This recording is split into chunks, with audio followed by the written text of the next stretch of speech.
Welcome to SRG sports official. आज हमारे साथ है डॉक्टर विजय पाटिल, जो पूर्व अध्यक्ष है मुंबई क्रिकेट एसोसिएशन के 2019 से लेकर 2022, आज 2025 है। और आज हमारी मुंबई की क्रिकेट लीग शुरू हुई है, T20 क्रिकेट लीग, और हम DY पाटिल स्टेडियम पर है। और ये स्टेडियम जो है डॉक्टर साहब ने बिना मूल्य उपलब्ध करके दिया है मुंबई क्रिकेट एसोसिएशन को। तो उनसे जानते हैं कि उनके इस बारे में विचार क्या है।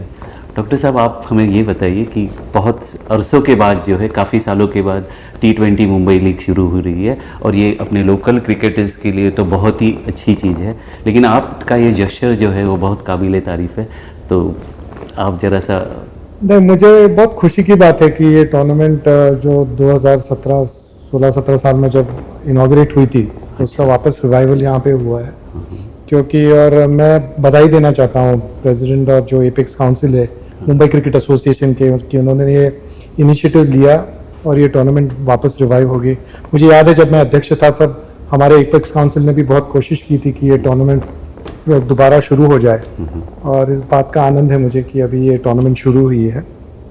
और एक इम्पॉर्टेंट टूर्नामेंट है क्योंकि आप देखेंगे कि एक प्लेटफॉर्म ये टूर्नामेंट प्रोवाइड करती है कि जो खिलाड़ी लोकली जो खेलते हैं तो उनके लिए एक पाथवे है ये टूर्नामेंट के द्वारा, वो आपके स्टेट साइड में या सिटी साइड में खेल पाए, मुंबई T20 स्क्वाड में उन जगह बना पाए, आगे जाके इंडियन प्रीमियर लीग में भी वो अपनी जगह बनाए।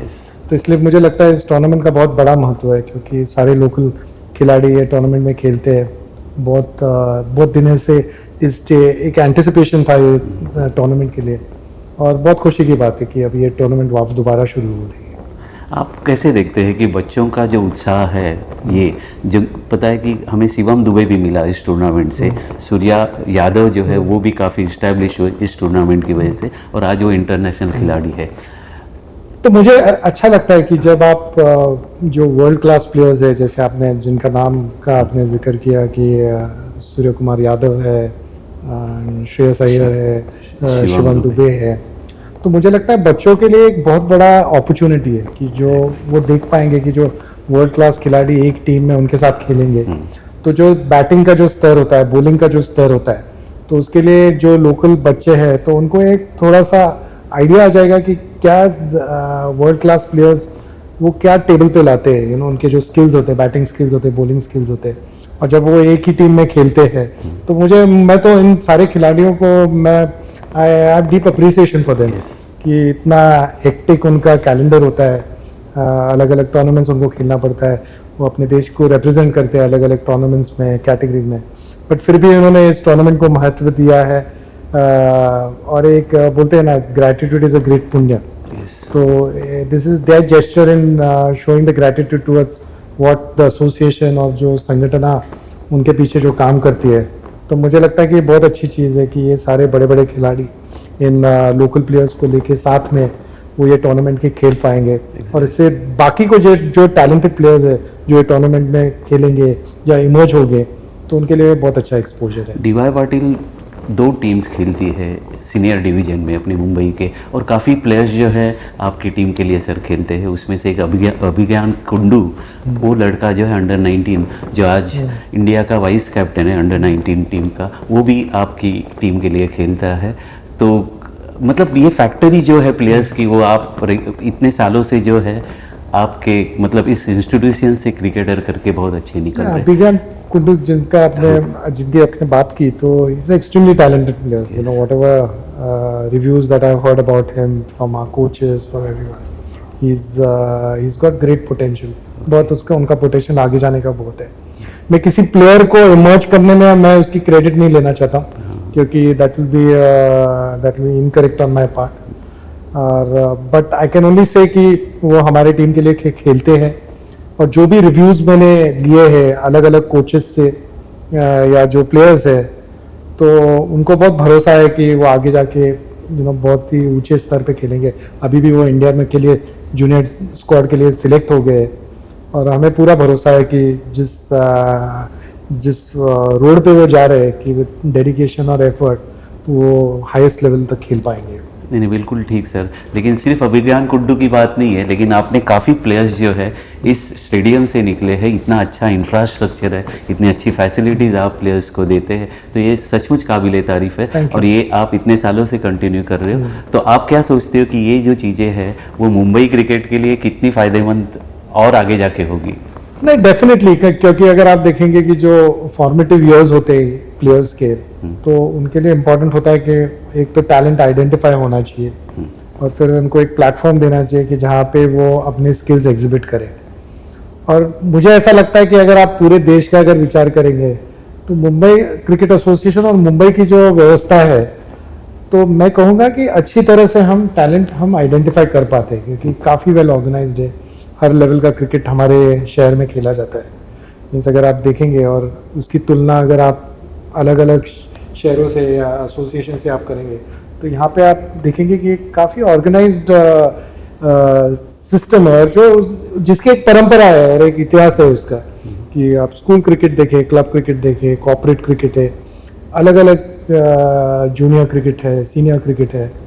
तो जो इकोसिस्टम बना हुआ है क्रिकेट का, ऑर्गेनाइजेशन और जो क्रिकेट का है, तो मुझे लगता है मुंबई में बहुत अच्छी तरह बना हुआ है। Of course there is always room for improvement. कोई भी सिस्टम परफेक्ट नहीं होता है, तो उसमें इम्प्रूवमेंट तो हमेशा की जा सकती है। और ये जो आपने जिनके प्लेयर्स के बारे में बात की, तो मुझे खुशी है कि काफ़ी प्लेयर्स हमारे अलग अलग टूर्नामेंट में खेल चुके हैं, हमारे टीम के लिए खेलते हैं, और जब वो आगे जाके कुछ अपना नाम बनाते हैं, हाईएस्ट लेवल पे अपने सिटी को रिप्रेजेंट करते हैं, अपने देश को रिप्रेजेंट करते हैं, तो इससे ज़्यादा खुशी किसी को मिल नहीं सकती है। बिल्कुल, जिसका अगर मैं एजुकेशन में अनुकरण देना चाहता हूँ कि हम अलग अलग कॉलेजेस चलाते हैं, यूनिवर्सिटीज़ हम चलाते हैं, तो जब हमारा एक विद्यार्थी जब आगे जाके किसी बड़े ओहदे पे पहुँचता है या कुछ ऐसा योगदान देता है लोगों के लिए, बिजनेस में, कम्युनिटीज़ में, तो बहुत खुशी होती है ऐसे बच्चों को मिलने में। हमें एक लगता है कि हमारा जीवन भी एक सार्थक हो गया है, इन सेंस हमको एक सेटिस्फैक्शन मिलता है कि जो भी हम थोड़ा बहुत कर सके उससे लोगों को, बच्चों को फ़ायदा हुआ। बिल्कुल सर, आपके टेन्योर में आपने एक बहुत अच्छी स्कीम जो है वो इंट्रोड्यूस करनी चाहिए थी, और कॉन्ट्रैक्ट सिस्टम के बारे में, प्लेयर्स के कॉन्ट्रैक्ट सिस्टम के बारे में, उनको प्रॉपर तरीके से पेमेंट, काफ़ी चीज़ें जो है वो सेटल हो सके, इसके बारे में आपके क्या विचार है कि क्या उसमें और क्या इम्प्रूवमेंट हो सकता है? नहीं, मुझे लगता है कि वो एक बहुत ही इम्पोर्टेंट चीज़ है किसी ऑर्गेनाइजेशन के लिए, और पर्टिकुलरली हमारे एसोसिएशन के लिए। मुझे याद है कि जब हम मेरे अध्यक्षता में जब हमारा एपेक्स काउंसिल था, तब काफ़ी इनिशिएटिव्स लिए गए थे कि जिससे कि अगर आप देखेंगे तो किसी ऑर्गेनाइजेशन का, पर्टिकुलरली एक क्रिकेट ऑर्गेनाइजेशन, प्लेयर्स हमारे मेजर स्टेक होल्डर्स होते हैं। यस। तो ये आवश्यक है कि उनकी तरफ हमारा फोकस होना चाहिए, और सपोर्ट, कोचिंग स्टाफ हो, सपोर्ट स्टाफ हो, प्लेयर्स के ऑनरेरियम्स हो, पेमेंट्स हो, तो उसको इम्प्रूव करने की बहुत ज़रूरत थी। हम जो कर पाए वो हमने करने की कोशिश की है, और मुझे एक आनंद है यार से, एक सेटिस्फैक्शन है कि अभी का जो एपेक्स काउंसिल है, प्रेसिडेंट्स है, सारे जो लोग हैं, उसके लिए एक सेंसिटिविटी अब सब एडमिनिस्ट्रेशन में आई हुई है। और जब मैं देखता हूँ कि जो इनिशिएटिव्स अभी लिए जा रहे हैं, तो ये इनिशिएटिव्स एक अच्छा लगता है कि एक फोकस, एक सही फोकस और एक सही दिशा भी सारे लोग जो है उनको समझ में आई है, और सारे स्टेक होल्डर्स का काफ़ी इसमें मदद होगी। मुंबई T20 लीग जो है इतने सालों के बाद हुई है, तो क्या लगता है कि ये रेगुलर एवरी ईयर होनी चाहिए, एक प्रॉपर उसको स्लॉट मिलना चाहिए, प्रॉपर विंडो होना चाहिए, तो ये होना चाहिए रेगुलरली? नहीं, डेफिनेटली, जैसे मैंने शुरू में बात की कि एक अमेजिंग प्लेटफॉर्म है प्लेयर्स के लिए कि अपना टैलेंट एग्जिबिट करे, और फिर उनको एक पाथवे मिल जाता है कि वो आगे जाके स्टेट के लिए, सिटी के लिए खेले, और इसका एक रेगुलर स्थान होना चाहिए क्रिकेटिंग कैलेंडर में। अब स्केड्यूलिंग तो अभी इतना क्रिकेट खेला जाता है पूरे साल भर, तो एक ठीक स्लॉट फाइंड करना तो कभी कभी ये चैलेंज हो जाता है, बट मुझे नहीं लगता कि वो इश्यूज भी रिजॉल्व हो जाएंगे, और एक रेगुलर कैलेंडर होना चाहिए, क्योंकि बहुत सारे प्लेयर्स ये लीग को एक लुक फॉरवर्ड करते हैं कि कब वो ये टूर्नामेंट में खेल पाएंगे। और मुझे विश्वास है कि जैसे आने वाले सालों में कि इस लीग को एक रेगुलर स्पॉट अपने क्रिकेटिंग कैलेंडर में ज़रूर मिलेगा। बिल्कुल sir, thank you very much for that. बहुत सबसे इम्पोर्टेंट चीज़ है कि आज इस सीज़न में जो है इतना चैलेंजिंग कंडीशंस पे 4 से 12 7 दिन में हमें ये टूर्नामेंट्स ख़त्म करनी है और डीवाई पाटिल जो है टोटली हाफ ऑफ मैचेस जो कर रहे हैं और आने वाले दिनों में भी आप मुंबई क्रिकेट एसोसिएशन और क्रिकेट को जो है आपकी ऑर्गेनाइजेशन आप सपोर्ट करते रहेंगे। Thank you very much for your gesture. Thanks a lot sir. Thank you so much.